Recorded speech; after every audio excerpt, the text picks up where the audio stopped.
Withdrawing money from HBO Max to your bank account involves a few straightforward steps. This guide will help you navigate the process smoothly. Step 1. Log into your HBO Max account. Start by opening the HBO Max app or website and logging into your account using your credentials. Step 2. Access your account settings.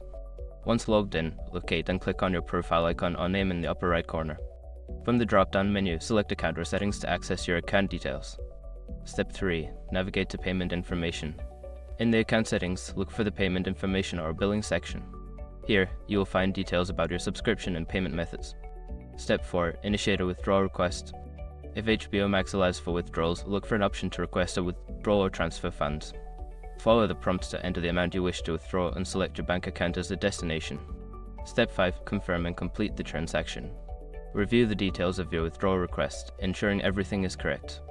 Confirm the transaction, and you should receive a notification regarding the status of your request.